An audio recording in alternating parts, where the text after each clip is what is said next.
कभी ऐसा लगा है कि आप बहुत सारी चीज़ों में हाथ पैर मार रहे हैं, लेकिन असल में कुछ गिनी चुनी कोशिशें ही हैं जो ज़्यादातर रिजल्ट दे रही हैं? हाँ, बिल्कुल होता है ऐसा। आज हम रिचर्ड कोच की किताब दी 80-20 प्रिंसिपल के ब्लिंकिस्ट सारांश के जरिए इसी चौंकाने वाले आइडिया की गहराई में उतरेंगे। अच्छा। मकसद यह है कि इस पावरफुल सिद्धांत को समझें ताकि शायद कम मेहनत में ज़्यादा हासिल करने का कोई रास्ता मिले। बिल्कुल।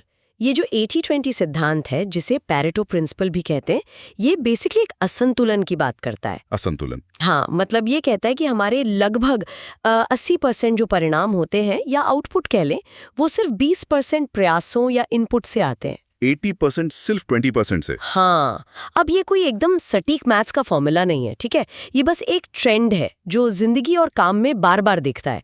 कभी ये रेशियो 70-30 हो सकता है, कभी 99-1 भी। अच्छा। लेकिन पॉइंट ये है कि कारण और परिणाम के बीच शायद ही कभी 50-50 का बैलेंस होता है। और यही बात तो इसे इतना इंटरेस्टिंग बनाती है।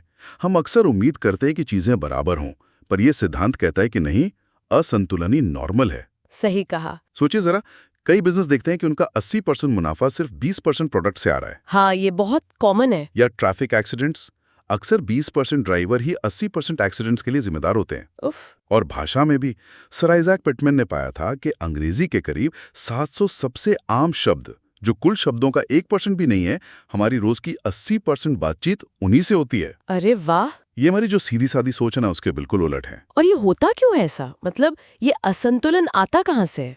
एक बड़ा कारण है फीडबैक लूप्स। फीडबैक लूप्स, वो कैसे? मतलब छोटी सी बढ़त भी ना समय के साथ बहुत बड़ी हो जाती है।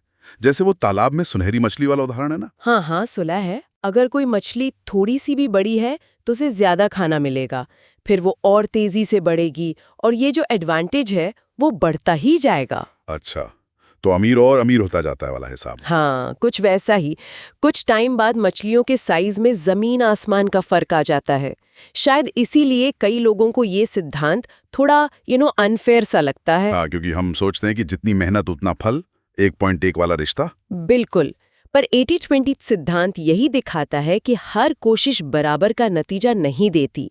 कुछ कोशिशें बाकियों से कई ज्यादा मायने रखती हैं। अगर ये इतना नेचुरल है तो सवाल ये है कि हम इसका फायदा कैसे उठाएं, बजाय इसके खिलाफ लड़ने के, खासकर अपने काम में। अगर 80% नतीजे सिर्फ 20% कोशिशों से आ रहे हैं, तो इसका मतलब तो ये हुआ कि हमारी ज्यादातर मेहनत, वो 80% शायद उतनी असरदार नहीं है। बिल्कुल सही पॉइंट है।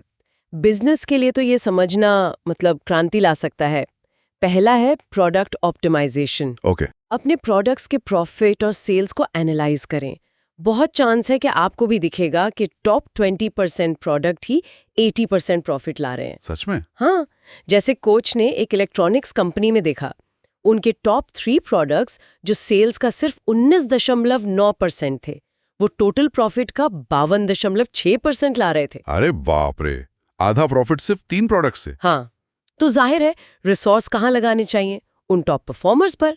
दूसरा है सिंप्लीफिकेशन। सिंप्लीफिकेशन मतलब? अपनी प्रोडक्ट रेंज, कस्टमर लिस्ट या सप्लायर्स को सरल बनाना। इससे अक्सर जो छिपी हुई कॉस्ट होती है ना, वो कम होती है और फोकस बढ़ता है। अच्छा। एक स्टडी में पाया गया कि जो मीडियम साइज की कंपनियां कम कॉम्प्लेक्स थी, वो ज्यादा सफल थी। यानी सिर्फ ये नहीं देखना कि क्या काम कर रहा है, बल्कि ये भी कि क्या काम नहीं कर रहा है और उसे हटाना या कम करना। बिल्कुल सही। और ये सिर्फ प्रोडक्ट्स तक ही नहीं है। बातचीत में मेन पॉइंट्स पर फोकस करें, मार्केटिंग में अपने सबसे जरूरी 20% कस्टमर्स को पहचानें और उन्हें बेस्ट सर्विस दें। हाँ, ये लॉजिकल लगता है। अमेरिका के एक टॉप रियल एस्टेट ब्रोकर हैं निकोलस बार्सन। उनकी कमाई का 1/3 से ज्यादा हिस्सा रिपीट कस्टमर से आता है। ये उन्हीं खास बेहतरीन ग्राहकों पर ध्यान देने का नतीजा है। वाह, ये बिजनेस के लिए तो समझ आ गया, पर क्या ये सोचिए 80-20 वाली बात हमारी पर्सनल लाइफ में भी काम आ सकती है, जैसे रिश्तों में या अपनी खुशी के लिए? हाँ, क्यों नहीं, निश्चित रूप से। इसे 80-20 सोच कहते हैं, जहां हम बिना एकदम सटीक डेटा के भी अंदाजा लगाते हैं कि कौन सी चीजें ज्यादा मैटर करती हैं। अच्छा, जैसे रिश्तों को ही ले लीजिए। नॉर्मल सोच क्या कहती है? हर रिश्ता निभाओ। हाँ, यही तो सिखाया जाता है। पर 80-20 सोच कहती है शायद आपके 20% रिश्ते ही आपको 80% खुशी, अपनापन, सपोर्ट देते हैं। तो उन रिश्तों पर ज्यादा ध्यान दें, उन्हें गहरा बनाएं, बजाय बहुत सारे बस नाम के रिश्ते रखने के। क्वांटिटी से ज्यादा क्वालिटी। ये तो सोचने वाली बात है। ये पारंपरिक टाइम मैनेजमेंट से तो काफी अलग है, जिसका जोर होता है कि ज्यादा से ज्यादा काम निपटाओ। हाँ, वो ट्रेडिशनल टाइम मैनेजमेंट अक्सर प्रोडक्टिविटी 15-25% बढ़ा सकता है, पर होता क्या है कि लोग फिर भी ज्यादातर कामों को जरूरी मानकर लंबे घंटे काम करते हैं और थक जाते हैं। सही बात है। 80-20 सोच, जिसे कोच टाइम रेवोल्यूशन कहते हैं, वो पहले उन 20% कामों को पहचानने पर जोर देती है जो 80% नतीजे देंगे, और फिर सिर्फ उन्हीं पर फोकस करने को कहती है। सिर्फ उन 20% पर? हाँ, जैसे कोच की कंसल्टिंग फर्म ने किया। उन्होंने क्लाइंट की हर छोटी बड़ी प्रॉब्लम में उलझने के बजाय सबसे जरूरी 20% मुद्दों पर ध्यान लगाया और उन्हें सॉल्व करने में मदद की। नतीजा, दूसरी फर्मों से कहीं बेहतर रिजल्ट्स। तो मतलब कम काम करके ज्यादा असरदार होना। एग्जैक्टली। और आखिर में ये बात हमारी ओवरऑल लाइफ क्वालिटी, मतलब हमारी खुशी तक जाती है। सोचने वाली बात है, हमारी जिंदगी का कौन सा 20% हिस्सा हमें 80% खुशी देता है।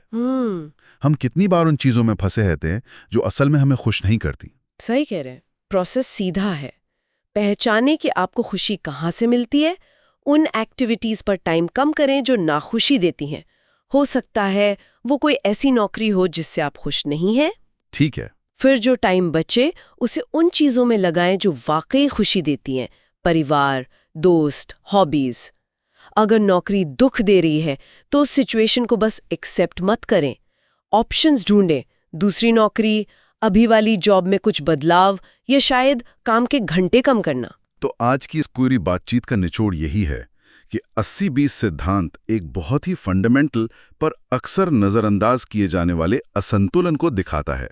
बिल्कुल। चाहे काम हो, रिश्ते हों या खुशी, उन जरूरी कुछ 20% को पहचान कर उन पर फोकस करने से हमारी इफेक्टिवनेस और सेटिस्फैक्शन दोनों नाटकीय रूप से बढ़ सकते हैं। सही कहा।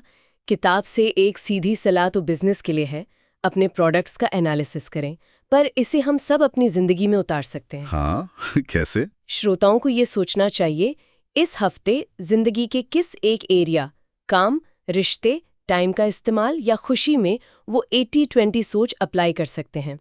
ये कम कोशिश से ज्यादा पाने और ज्यादा संतुष्ट होने की तरफ एक कदम हो सकता है। एक एक्शन पॉइंट जैसा। हाँ, और जाते जाते ये सवाल छोड़ जाते हैं सबके लिए, कौन सी बहुत सी छोटी छोटी चीजें आपके रिसोर्स, आपकी एनर्जी खा रही हैं, और कौन सी वो जरूरी कुछ चीजें हैं जिन पर ध्यान देने से सच में वाकई में परिणाम बदल सकते हैं।